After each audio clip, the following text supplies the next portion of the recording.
In this video, we will present various selection methods. Let's start with the basic selection tools, which you can find under the Selections icon of the toolbar on the left part of the application window. Place the mouse cursor on top of the selection icon, and you see that there are two selection tools, the rectangle selection and the lasso selection tool. Let's begin with the rectangle selection tool. When you turn this on, you are in a selection mode. You can now simply click on an object to select it. Any object that you select gets a highlighted rectangle. Using the controls of this highlighted rectangle, you can transform the object. This operation is described in a separate video.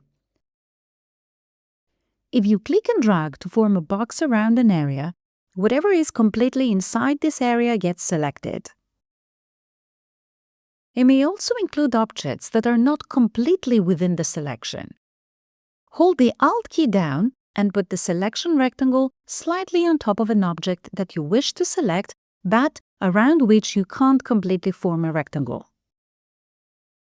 Release the mouse, and you will see that these slightly covered objects are also selected. If you want to unselect everything, simply click on an empty space.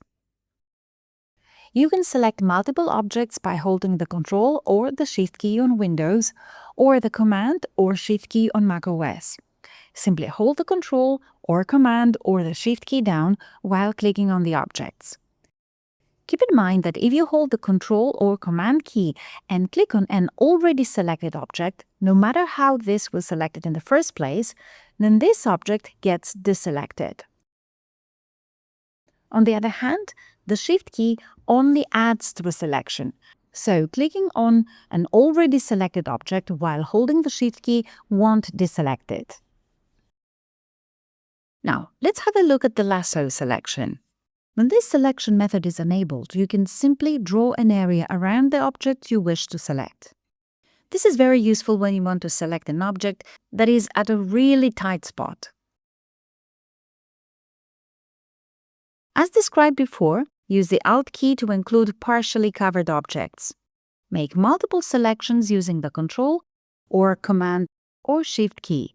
Finally, hold the Ctrl or Command key down to remove objects from the selection. These are the two main selection methods. There are also some preset selection options using the right-click menu or hotkeys of the keyboard. If you right-click on an empty space, you have the option to select all objects. You may also select all objects using the Ctrl key or Command along with the A key. There are also options to deselect everything,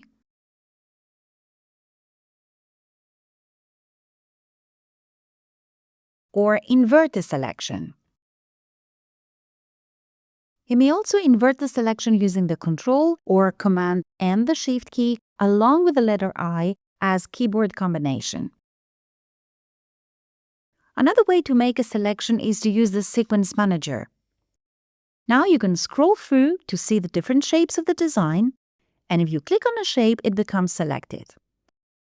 If you hold the Ctrl or Command key down, you may click on multiple sequence icons to add them to the selection. Additionally, if you hold the Shift key down, you can select all the in-between objects. So, hold the Shift key down and click on the first icon, then scroll to the last object you want to select, and while still holding the Shift key, click on that last item. Now all the sequence icons from the first one to the last one get selected. Press the Tab key to move through the objects in your design. If nothing is selected, the function starts from the first object of the sequence. Keep pressing the Tab key to go forward one by one. Use the Shift and Tab keys to go backwards. If nothing is selected, the function starts from the last object and moves in a reverse order.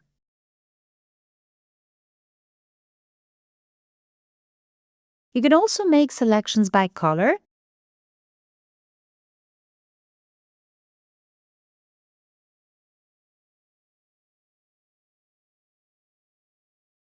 or by stitch type. These functions are presented in a separate video. Becoming familiar with these user-friendly tools will help you navigate and edit your designs with ease.